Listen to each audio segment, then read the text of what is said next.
The first time I saw Victor grilling sausages on my patio, I thought I'd slipped into a fever dream.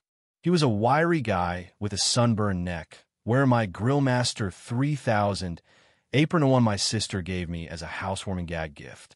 He flipped a sausage with a flourish, looked up at me through the sliding glass door, and yelled, "Hey, buddy, got any spicy mustard? The good stuff, not that yellow crap." Behind him, two kids I'd never seen before were hurling themselves into my pool, their cannonballs sending chlorinated waves over the edge. A woman in a tie-dye sundress was hosing down a muddy golden retriever near my rose bushes, and most baffling of all, a beat-up Toyota Corolla was parked smack in the middle of my lawn, its front tires sinking into the grass I'd spent months coaxing back to life. I stood there, coffee mug in hand, blinking at the scene like a man who'd woken up in someone else's life.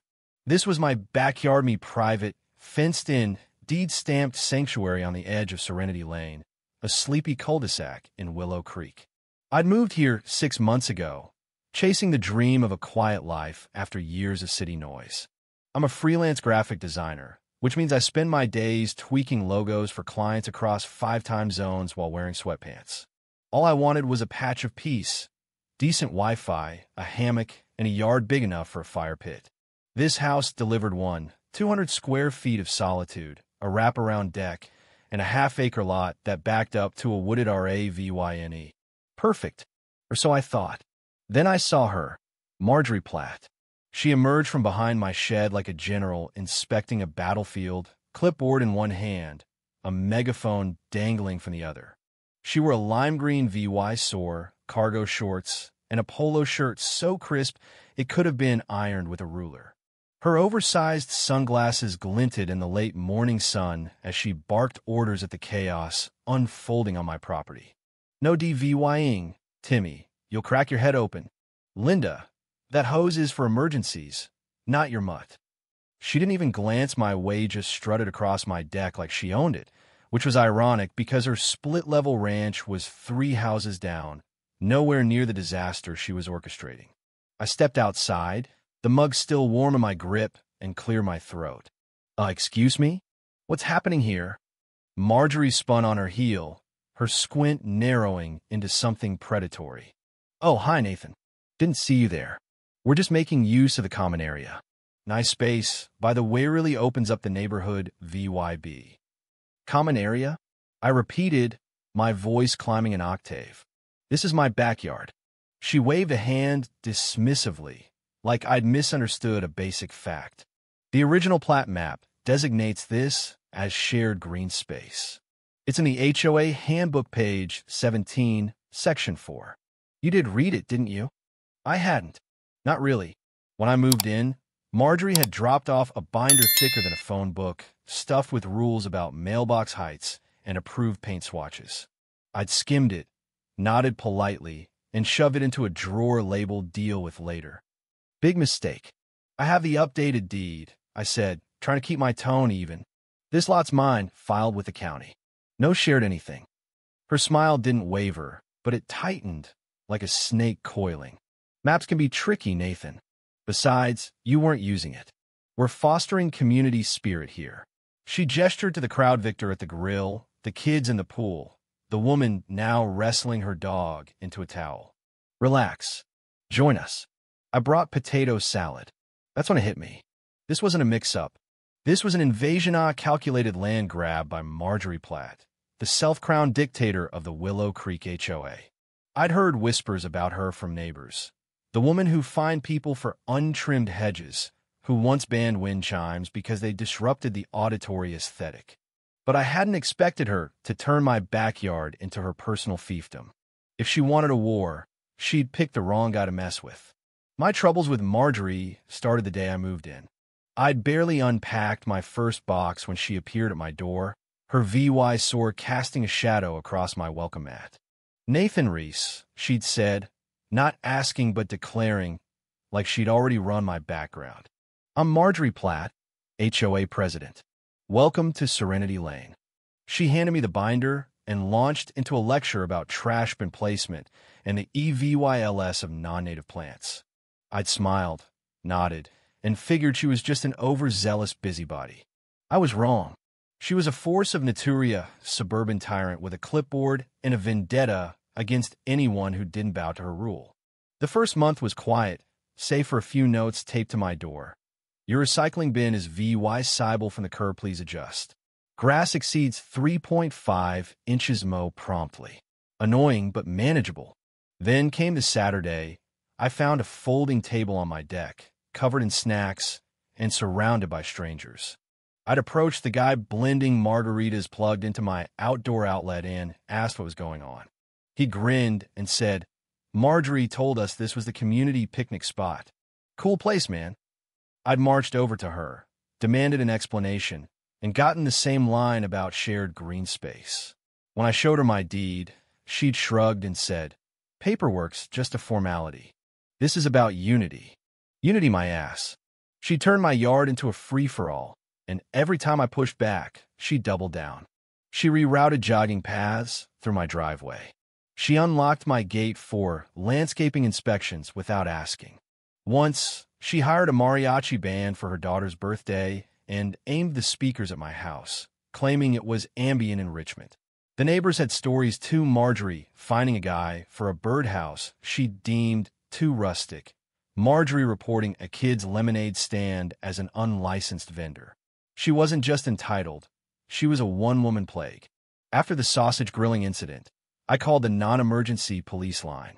The officer confirmed I could treat it as trespassing, but warned that Marjorie's HOA clout might make things messy. She's got half the board in her pocket, he said. You might need to fight this through the system. Great. The system was Marjorie. That night, I sat on my deck, staring at the trampled grass and plotting my next move. Lawyers? City Hall? Too slow. I needed something immediate, something she couldn't ignore. That's when my phone buzzed with a text from my cousin, Leo. Leo short for Leonardo. Though he'd punch you for calling him, that was a tattooed giant who ran with a crew called the Iron Reapers, a motorcycle club out of the next county. He'd been texting me about his upcoming wedding to his fiancée, Riley, a punk rock florist with a knack for chaos. They'd been scrambling for a venue after every rental hall balked at their guest list and their pyrotechnic wish list. Still no luck, his message read. Might have to elope in a parking lot. You got any ideas? I grinned. Oh, I had an idea. How about my backyard? I typed back. Open bar, live music, fireworks, the works. Bring the whole gang. His reply came in seconds. Hell yes. When? I leaned back, imagining Marjorie's face as 50 Harleys roared into Serenity Lane. Revenge wasn't just sweet, it was loud, legal, and about to roll in on two wheels. Leo didn't mess around. By the next morning, my phone was pinging with a group chat titled Reaper Wedding HQ. Leo, Riley, and a dozen Reapers flooded it with logistics. Parking for bikes, tent setups, a tattoo station by the fire pit. Someone asked about a stunt ramp. Riley chimed in. Can we get a sword swallower for the ceremony? I thought she was kidding until Leo replied. Only if he's insured. This wasn't a wedding Anna Maria, it was a circus, and I was the ringmaster. Riley called me that afternoon, her voice crackling with excitement. Nate, you're a lifesaver. I'm handling permits, rentals, catering you. Just keep the yard clear and warn your neighbors. Oh, and tell any HOA jerks they're not in VY Ted. I offered to pitch in cash, but she laughed. No way. This is your gift to using Leo, says it's payback. Payback's free. I liked her already. Within 3 days, my yard transformed. Riley's friend, a goth event planner named Sasha, strung up crimson lanterns and draped black velvet over folding chairs. A stage rose near the RAVYNE, wired with speakers and a light rig that pulsed like a heartbeat during sound checks. The centerpiece was a wrought iron arch shaped like crossed pistons, where Leo and Riley would take their vows. I watched it all unfold from my deck, sipping coffee and feeling like I'd accidentally started a revolution. The neighbors noticed. Some peeked over fences, others stopped by. What's all this? Asked Mrs. Carter, a retiree with a yappy terrier. Biker wedding, I said. Music, fireworks. Open in VY tuneless your HOA brass. She cackled. Count me in. Marjorie fined me for my gnome's hat last year. Word spread, and soon people were offering chairs, coolers, even a spare generator. I hadn't meant to rally a mob, but Serenity Lane was waking UPAN and it was pissed. Marjorie showed up on day 4, storming past a stack of kegs as Leo's crew unloaded amps. "Nathan Reese," she bellowed, her VY sore practically VY bratting. "What is this nonsense?" I was hanging skull-shaped streamers with Riley when I turned. All innocence. Just a little community event. Private property. Thuff no HOA approval needed. Her eyes narrowed. This VY OLAT's noise codes. Safety regs everything. Who are these people? Leo sauntered over, all 6 feet 5 inches of him, his Reaper vest gleaming. Leo Mancini, groomed to be. "You must be the lady who thinks Nate's yard is a public park. Thank for the inspo." Marjorie ignored his outstretched hand. "This is outrageous.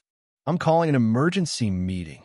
She spun away, nearly tripping over a coil of extension cord. "Bring popcorn," I called after her. Leo grinned. "Can we park the stunt bikes by her mailbox?" Here's how to flesh out the story to the target length, adding depth, subplots, and new twists while keeping the pacing tight and the tone engaging. Marjorie escalates by filing a fake injunction with forged signatures, claiming Nathan's event threatens public safety. She recruits a shady lawyer, Carl, who's more interested in billable hours than facts. Nathan counters with his own EVY Denke, drone footage of Marjorie's trespassing, plus testimonials from neighbors tired of her reign. He recruits Mrs. Carter and a tech-savvy teen, Ethan, to dig into Marjorie's HOA abuses. Tension builds as Marjorie plants no parking signs on Nathan Street, only for the Reapers to turn them into a bonfire pile, safely, with permits. The Reapers arrive in mass 70 bikes, not 50, turning Serenity Lane into a chrome parade. Neighbors join in, bringing food and kids with toy motorcycles. Riley's sword swallower performs, nearly setting a tent ablaze, while Leo leads a ride of honor around the block, rattling Marjorie's windows. Marjorie sabotages the power grid again, but Nathan's generator and Ethan's hack security cams catch her red-handed. The fire marshal, a Reaper fan, detains her briefly. The ceremony is a spectacle. Leo and Riley exchange vows over roaring engines. A punk band plays Sweet Caroline with distortion, and fireworks cap the night approved by the city, not Marjorie. Marjorie's final stand involves a megaphone rant, but the crowd drowns her out with cheers.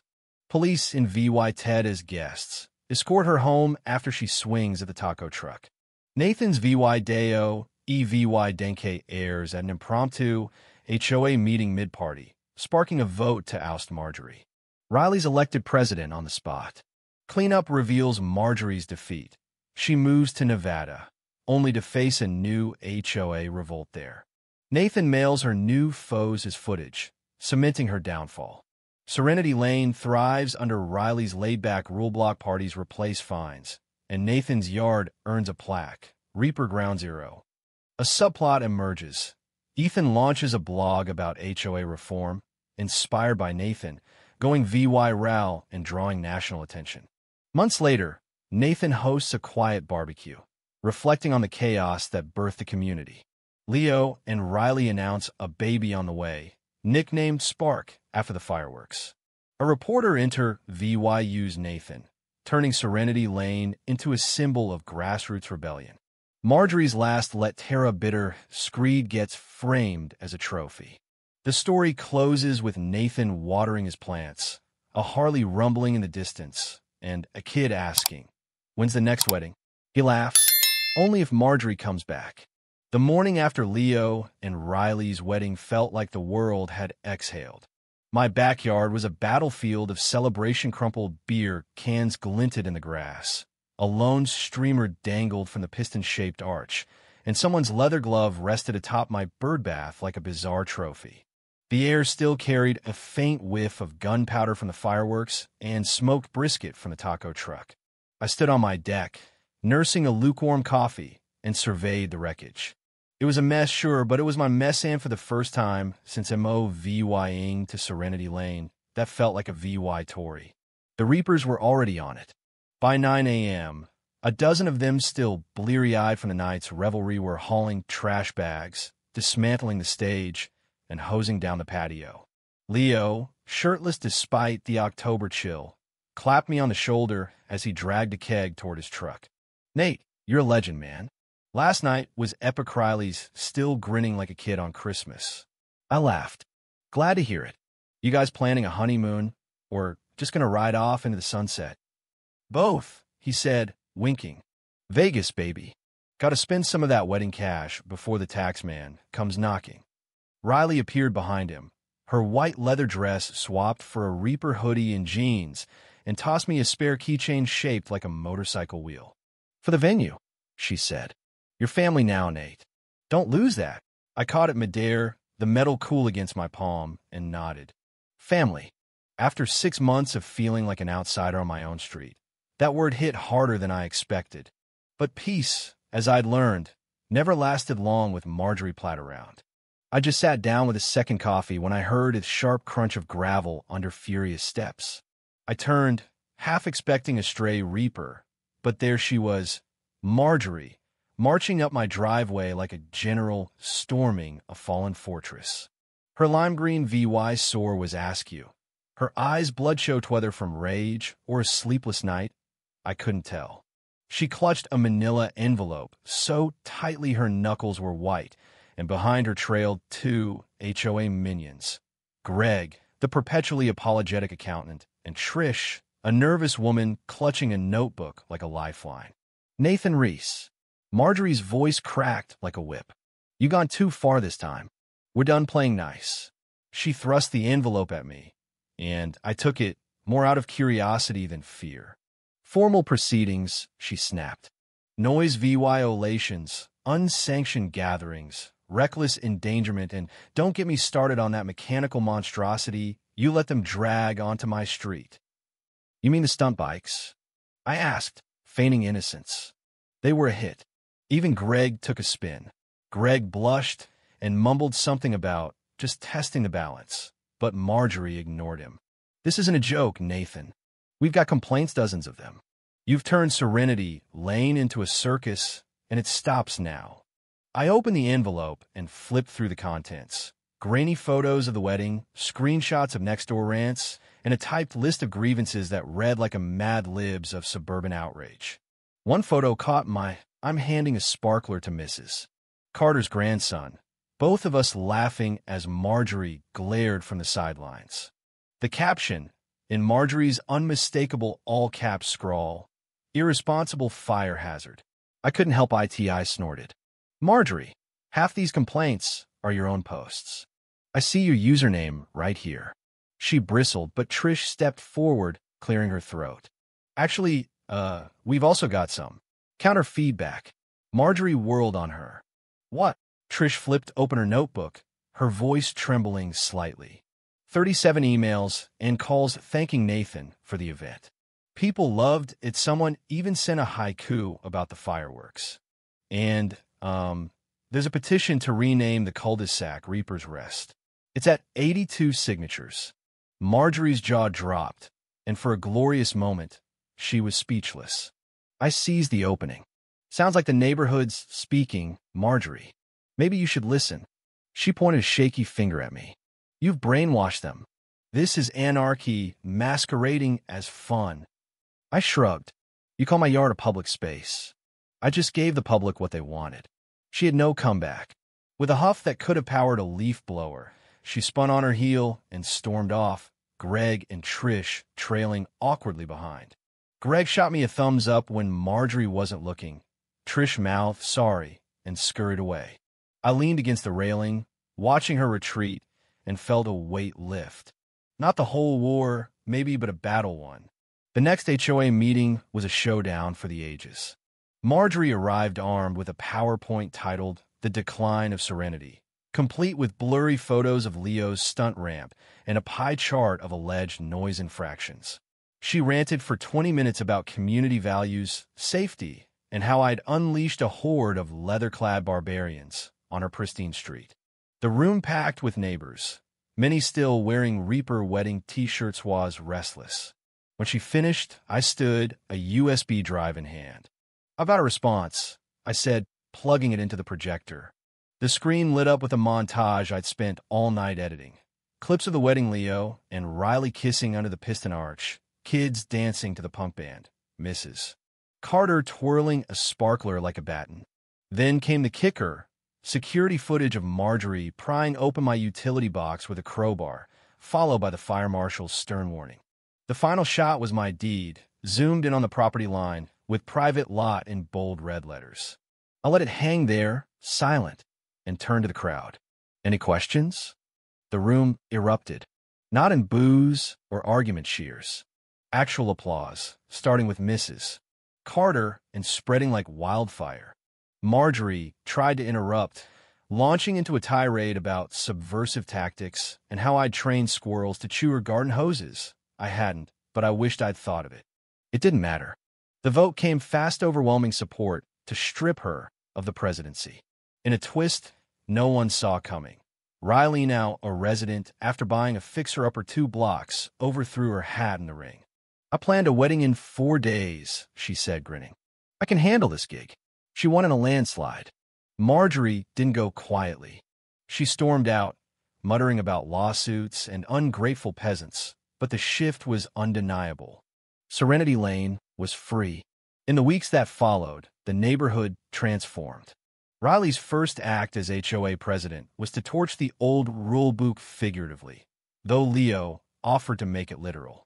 Mailbox height restrictions? Gone. Ban on inflatable decorations? History. People started talking again while VYing over fences, hosting impromptu cookouts. One Saturday, Ethan, the tech-savvy teen who'd hacked my security cams, projected back to the future on a bedsheet strung between garages. Half the street showed up with popcorn and lawn chairs. It wasn't loud or wild all the time, just alive, like a place people actually wanted to live. My yard stayed mine, but it earned a nickname, the Reaper Grounds. Someone, Ethan, I suspected, added it to Google Maps as a local landmark, complete with a 5-star REVYEW. Best wedding ever. Bring earplugs and a sense of humor. I didn't mind. I'd fought for that patch of dirt, and now it was a badge of honor. Neighbors left thank you notes in my mailbox, cookies from Mrs. Carter, a bottle of bourbon from Greg, even a hand-drawn card from Ethan's little sister that said "Backyard Hero" in crayon. I taped it to my fridge. Marjorie went dark. Her lawn grew shaggy, her blinds stayed shut. Then, one crisp November morning, a MOVYing truck rumbled into Serenity Lane. By dusk, she was Ganino forwarding address. No goodbye. Just a note pinned to the community board. Some lacked the VY sound for order. Someone, probably Ethan, scrawled beneath it. Some lacked the VY sound for fun. And that was that. Or so I thought. 2 weeks later, an envelope arrived, no return address. Inside was a photocopy of an HOA complaint from a gated community in Reno, Nevada.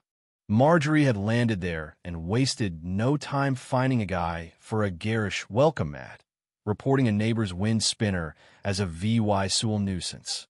But the complaint wasn't against her, it was about her.